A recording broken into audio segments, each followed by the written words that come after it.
Let's talk about the difference between sauerkraut and kimchi. These are two very popular fermented vegetables, and today we're going to talk about which one is better. Sauerkraut has a much more mild taste. Kimchi is very spicy. It can be very hot.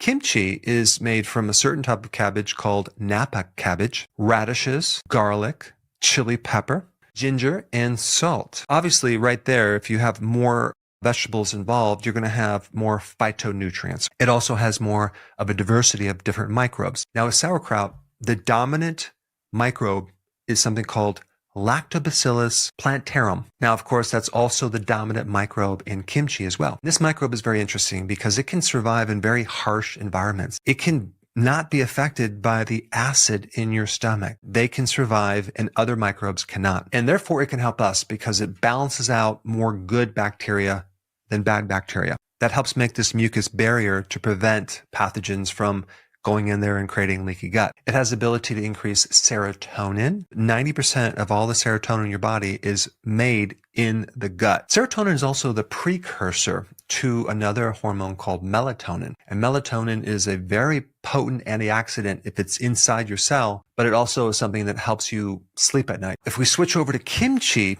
kimchi helps cultivate a very unique microbe that's not in sauerkraut. And what this unique microbe does is it inhibits pathogens, like some of the microbes that contaminate our food. Listeria is one of them.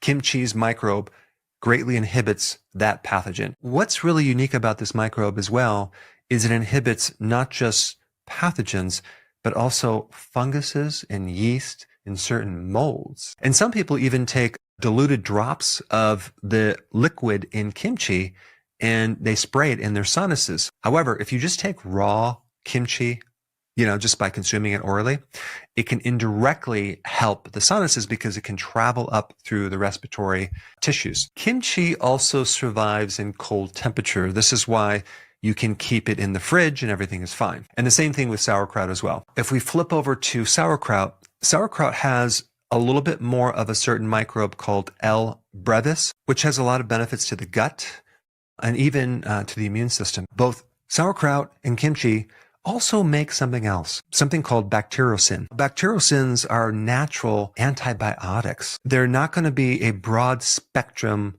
antibiotic like you would get if you went to the doctor, which they just wipe out everything. And the devastation of broad spectrum antibiotics are just destroying our guts. And this is why if someone is resistant to antibiotics, they develop super bugs because they took a lot of antibiotics. Now they have microbes that are resistant to antibiotics. Sometimes sauerkraut and kimchi can help that situation. Also, if we take a look at something very similar between sauerkraut and kimchi, we have cabbage. Number one, it's a cruciferous vegetable, so it has a lot of different phytonutrients. It's loaded with glutathione, which is good for detoxifying things in the body, anthocyanins, which help longevity. But there's also something called vitamin U, and it was named by a researcher in the 50s who isolated this compound from cabbage. What does the U stand for?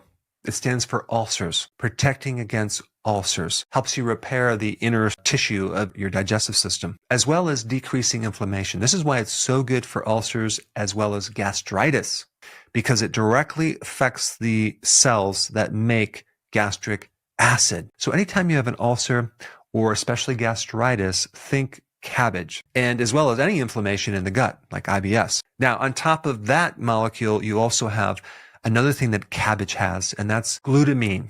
Now, glutamine is really good for a leaky gut. It also helps fuel the cells in the colon. And it just so happens that glutamine is also in red meat, bone broth, and eggs. And so there's some serious, amazing health properties in both sauerkraut and kimchi. Now, there is a few more benefits to kimchi. Not only do you have more of a diversity of microbes, you also have fermented garlic, which is an amazing compound. It does all sorts of things. It's anti-cancer, it's antimicrobial, powerful anti-inflammatory, antioxidant, really good for your immune system. There's a compound in ginger, which if fermented, converts into several other stronger anti-inflammatory molecules that also have amazing digestive properties as well. And one other interesting thing about ginger is that it helps nausea, or if you're nauseous. And also fermented ginger gives us a lot more digestive enzymes as well. So it's good for anything related to bloating, indigestion, gas, things like that. The compound in chili pepper is also enhanced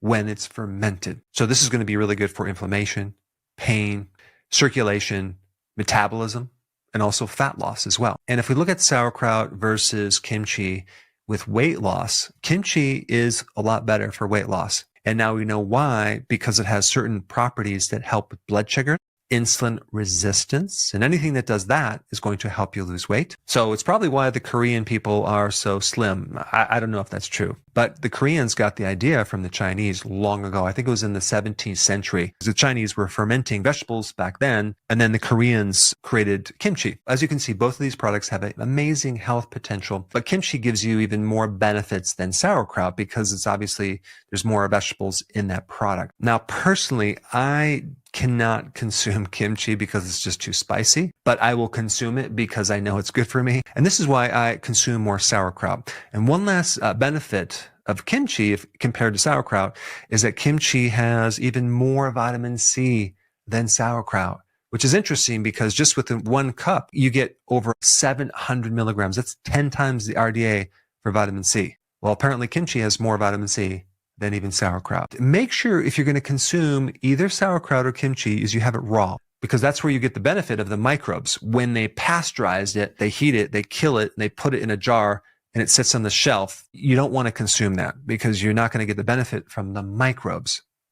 You might get the benefit from other things, like some of the phytonutrients and the lactic acid, but you're leaving a lot on the table because all those microbes can greatly help us. Since these fermented products are so good for your digestive system, you should probably check out my video on the digestive system because there's a lot that can go wrong, and this relates to these 2 products. So check out that video right here. Hey, before you leave, I just wanted to give you a little quick history on some of the books that I wrote. This was one of the first books. It's called Dr. Berg Body Shapes. It was my attempt at writing about body types. What was very interesting about this book is I actually did all the images myself. Don't ask me why. They look actually not quite as professional as some of the images that I have in the new book. But anyway, this is my first attempt right here called Dr. Berg's Body Shape Diets. And then I wrote a book more extensive called The 7 Principles of Fat Burning. I don't even have a copy anymore, actually, because it's outdated. The next book, I put about 1,000 hours into this one right here called The New Body Type Guide. Major updates on the body types. I put a lot of energy into this. It has professional images, graphics, all sorts of things. Now, the problem with this book is it doesn't really describe what this is really about. Body types are only a small portion of what's in this book. And that's why I changed the name to the Healthy Keto Plan, okay? If you happen to have this book, you don't really need this book because there's only very, very minor updates. But if you don't have this, you need to get this one right here. This book goes into every single detail that you would ever want to know about. It goes into the 7 principles of fat burning. It goes into hormones, the body types, the basic keto plan. It goes into intermittent fasting. I talk about the 10 fat burning triggers and blockers and fat burning strategies, with a lot of details in every single chapter. I go into body issues that interfere with losing weight. There's very few people that just have a weight problem. They have a lot of body issues, whether it's sleeping problems, stress problems, inflammation, menopause. I cover that extensively in this book. Then I talk about how to get rid of stress, and I show you a technique. Then I get into exercising. And then I have a lot of really good recipes in this book as well. So this is a good reference guide. On my website, if you get this book, you get this one free. It's called Healthy Keto and Intermittent Fasting. This is the shortcut, quick guide to this book. And the reason I created this book is to have you, within 45 minutes, learn how to do keto, okay, in intermittent fasting, exactly what you need to do. Then you can fill in the blanks with this book right here. So right now I'm doing a special. If you get this book, you get this one totally free, or you can go to Amazon and get these individually. So I just want to clarify the difference between this book and this updated one right here. If you don't have this, you need to get this right here. That way you can get the exact correct information to do it healthily.